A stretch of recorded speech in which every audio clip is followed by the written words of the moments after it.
Rasulullah sallallahu alaihi wasallam bersabda, "Ma nahaitukum anhu fajtanibuhu wa ma amartukum bihi fa'tu minhu mastata'tum." Kata beliau, aku mendengar Rasulullah sallallahu alaihi wasallam bersabda, "Ma nahaitukum anhu fajtanibuhu." Apa yang aku larang, maka jauhilah. Dan apa yang aku perintahkan, maka laksanakanlah sesuai dengan kemampuan kalian. Di sini jamaah kaum muslimin rahimani wa rahimakumullahu jami'ah, Nabi sallallahu alaihi wasallam mengingatkan kepada kita semua sikap seorang muslim terhadap perintah Allah dan syariat Allah Subhanahu wa taala. Karena kita tahu bahwasanya syariat Allah Subhanahu wa taala tidak akan terlepas dari dua gendang ini. Apa itu syariat Allah? Syariat Allah itu baik yang sifatnya perintah atau baik itu yang sifatnya larangan Allah Subhanahu wa taala, dan Nabi mengingatkan kepada kita semua bagaimana sikap seorang hamba Allah atas syariat Allah yang dibangun di atas perintah dan dibangun di atas larangan Allah Subhanahu wa taala. Dan Nabi menyebutkan, saat Nabi menyebutkan perintah, ya, Nabi sallallahu alaihi wasallam menyebutkan apa? Perintah. Maka harus kita pahami bahwa perintah itu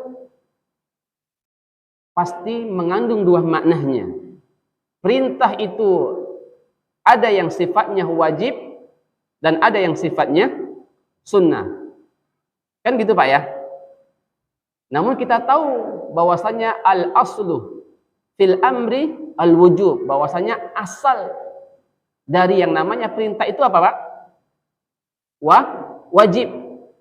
Kecuali di sana ada dalil atau qarinah yang menjelaskan kalau itu perkara yang bukan wajib. Artinya berarti apa tuh? Turunannya sunnah. Nah sebaliknya Nabi Shallallahu Alaihi Wasallam menyebutkan di antara syariat Allah setelah wajib adalah larangan. Dan larangan itu juga dua dia. Imma yang sifatnya haram dan ada yang sifatnya makruh. Namun juga kita tahu kaidahnya al-aslu fil haraif, al-aslu fil nahi at-tahrim, hukum asal dari yang namanya larangan itu apa Pak? Haram, kecuali ada di sana dalil atau qarinah yang menunjukkan kalau itu bukan haram tetapi makruh. Jadi kita tahu bahwasanya itu dua hal yang mesti dan harus kita pahami. Bahwasanya Nabi menyebutkan kepada kita semua berbicara tentang syariat Allah itu tidak akan terlepas dari dua unsur ini, wajib dan kemudian larangan. Dan wajib ada yang sifatnya larangan ada yang sifatnya haram dan ada yang sifatnya makruh. Tapi kita harus tahu al-aslu fin nahyi al-haram, bahwa hukum asal larangan itu adalah haram kecuali ada yang dalil yang menunjukkan bahwasanya itu bukan haram tetapi apa? Makruh.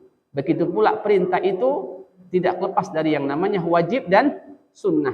Dan tentunya al-aslu fil al-amri, dan asal dari yang namanya perintah itu apa Pak?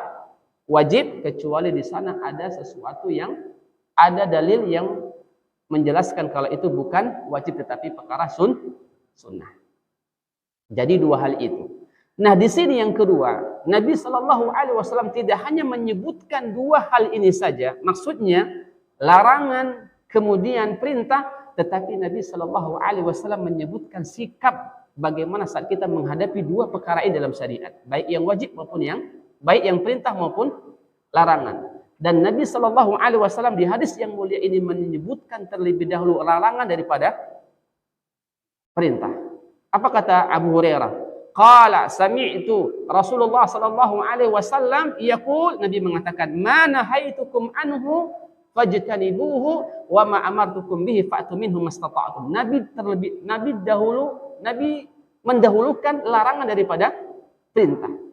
Dan ini disebutkan oleh para ulama bahwasanya larangan itu lebih mudah daripada perintah. Larangan lebih mudah daripada perintah. Kenapa, Pak? Karena saat seseorang dilarang dalam syariat Allah Subhanahu wa taala, maka bagi dia mudah. Bagi dia apa, Pak? Mudah. Kenapa mudahnya, Pak? Ya mudah dia. Tanpa harus dia melakukan sebuah pekerjaan dan usaha. Sebagai contoh saja, perkara dunia saja. Tidak boleh di antara jamaah ini untuk duduk di atas meja ini saat saya ceramah. Itu kan larangan, itu perkara dunia saja. Tidak boleh dari jamaah yang hadir kali ini atau siapa yang hadir untuk duduk di atas meja ini. Itu kan larangan. Artinya mudah bagi semua yang hadir. Cukup dia diam saja tanpa ada melakukan tindakan, itu sudah melaksanakan sebuah syariat Allah yang artinya tadi tidak melakukan larangan. Cukup kita diam saja. Kan mudah bagi kita. Beda dengan saat kita perintah. Dengan mengatakan bagi yang hadir kali ini boleh minum dari aquah ini. Artinya setiap orang ini pasti sesuai dengan kemampuannya untuk dia minum. Mungkin yang di sana mungkin agak jauh, atau mungkin ada sulit kaki yang mungkin dia tersandung, atau ada sesuatu yang menghambat untuk dia ke depan. Artinya sesuai dengan kemampuan dia untuk mengambil air minum tersebut.